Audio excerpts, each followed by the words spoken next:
Best of Indiana County, WCCS 101.1 FM, AM 1160, and WCCSradio.com. It is always good to catch up again with Becky Perkovich. It's just when you see her face, you say, oh, this is going to be good. And it is. It's our conversation with Becky today on a very serious subject. Our conversation brought to you by Marcus & Mack, voted best personal injury law firm in the Best of Indiana County contest. Marcus & Mack, a law firm representing injured people. International Overdose Awareness Day. Becky, we get you in here to talk about this every year. You but do. It's a very important event, and it's also important for us to understand that when we talk about Overdose Awareness Day, we're not talking all negative, all terrible, because we're talking about the other side of overdose as well. We absolutely are, Todd.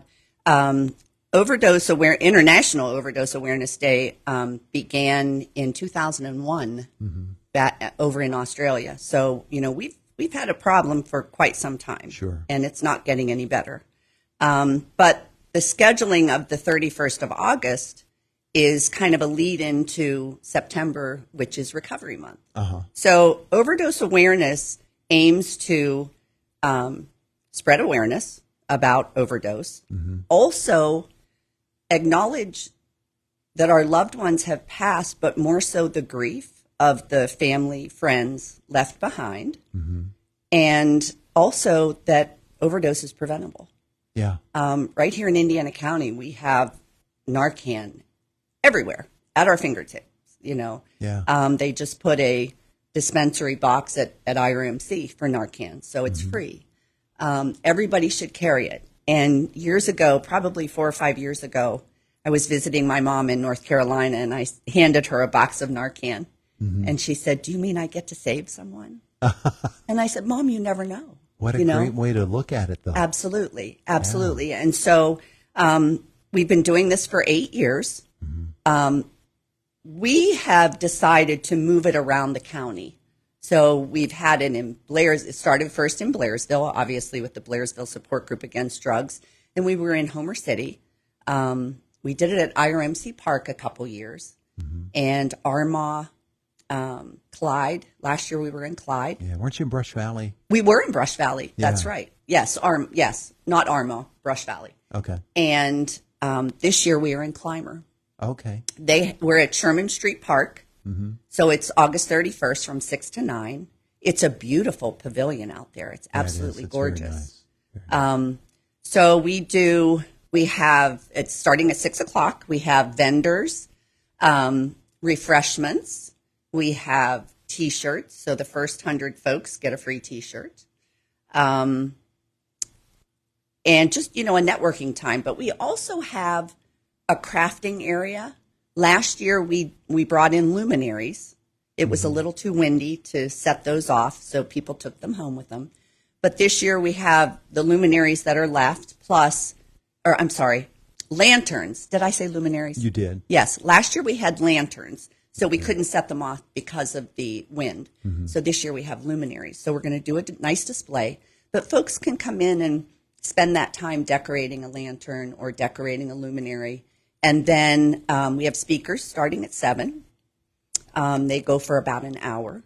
And then we have our candlelight vigil video where we have beautiful faces of those that we have lost and music that goes along with it. And then we'll also have the luminaries lit, and we'll see about the lanterns. Yeah, well. But it's a lovely event. I think what people don't realize is this is a public event. We are so very, very much struggling across the world with this problem that the more you know about it, the awareness is key. It really is. And, I mentioned something the other day. Some folks are very open about the loss of their loved one to an overdose. There's a lot of stigma. And others are not, which you have to respect that. But wouldn't it be wonderful to pick up the phone and call a friend that has lost, a family member, a child, a sibling, an aunt, uncle, and say, hey, I saw about this vigil going on. I'd love to go with you. Yeah. And give them that encouragement but also that support to say, you know what, I'll go with you. Yeah. You know, it's we need to have that connection. We need to have that, you know, people to support us. It's very, very important. Yeah. In anything that we do, you know. A couple of things. First of all, the fact that it's in Clymer this year and it's been in all of these other communities really points out that overdose can happen anywhere. It can happen anywhere. And to anyone. Yes, at any time. Yes. And the fact that it's happening on the day before Overdose Awareness Month really points out that with overdose, it's not always fatal. And because of Narcan, that's a big reason why it's not always fatal. Yes. But the vigilance to be able to look and be a part of the lives of those around you as much as you possibly can, to maybe be able to spot something that is going to help them out Absolutely. Of a really potentially disruptive lifestyle. Awareness is a big part of it. You know, one of the facts that we share in our program down in Blairsville is that generally it's a good 2 years possibly before you know that you have a loved one that's struggling because the symptoms are hidden. Yeah. And it's part of the disease. But we do have speakers that are in recovery and they share their story. When my son was struggling, Narcan wasn't so readily available. You know, would he be alive today? If it was, I don't know that. But, you know, we should all carry it.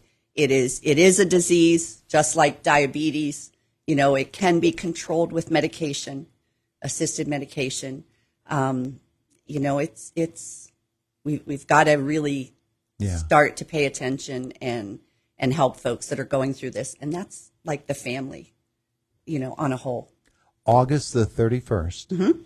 Next Thursday, a week from today. Thursday, yeah, yep. Okay. Sherman Street Park? Sherman Street Park, starting at 6 o'clock.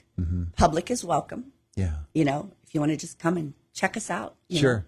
Yeah. Sure. And I remember from past years talking about the fact that this becomes a family event because overdose affects families. Yeah.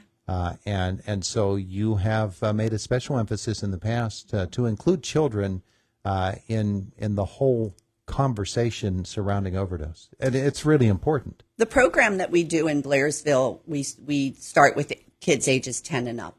And that program, which is the reality tour, gets the communication moving within the family unit so that they are talking about it, and that becomes a comfortable topic. It's also a lot of awareness, and it's very much a reality check in our, you know, with our program. So again, it's the more you know. Sure, yeah, absolutely. The more you know. Now, you mentioned reality tour. You've got a reality tour shirt on. Maybe people don't realize that reality tour is still a thing, and it's still happening. Probably not. You know, COVID really put a damper on a lot of things. But yes, we are. We go through the school month. Once a month, we do the tour. If we need to do it more, I'm sure we can. We're at First United Methodist Church in Blairsville in the basement, and that is a 2.5-hour program. And it's just, we have speakers that come in. We have a lot of information. This program was created by Norman Norris, who's out of Butler, right here in Pennsylvania. It's a patented program. So it's a very good program. And again, it's designed for families. Yeah. It's not something that we want to take into the schools because of that. It is designed for families. Yeah. So reality tour is still something that people can take advantage of. Absolutely. Where are people going to get more information about that? Facebook page is probably the best. Blairsville Area Reality Tour. They can come to my Facebook page. BSGAD2017 at Gmail is a good email address. Okay. So, yeah. All right. So those are some things that are happening surrounding the subject of overdose and International Overdose Awareness Day, the program next week in Clymer on next Thursday, a week from today. But, you know, it's a daily thing. It's an everyday thing. And people need to know that there are people out there supporting them. And there are. I mean, there are agencies galore of people concerned about overdose and about the problems of drugs and substance abuse. And people need to know that they're there. And even helping those that have lost someone. You know, grief Grief is a very complex thing. Yeah. 2 weeks, I will have lost my only child, and it'll be 11 years. And it changes your life. It changes who you are. Yeah. And it's something that you have to learn to live with. And sometimes that's very difficult. Yeah. So, yeah, there's the grief share programs that are out there are really, really important too. They are. I know there's one starting up next month at Grace Church here in Indiana. Okay, yeah. And there's some others too. All right, so there you go. Reality Tour is one big resource. International Overdose Awareness Day. You'll have information about that and so many other topics next week at Clymer. Absolutely. Becky, thank you so much for coming in to visit. We appreciate that. Thank you for having me. Good to see you. Good to see you too, Todd. It is the voice of Indiana County. It's WCCS 101.1 FM, AM 1160, and WCCSradio.com. Now, Fox News is coming up next. Actually, no, the CBS Sports Minute is coming up next. Jake is in our WCCS newsroom. He'll be stopping by as well. Let's get our health news in this morning. The Health Beat with Sarah Lee Kessler.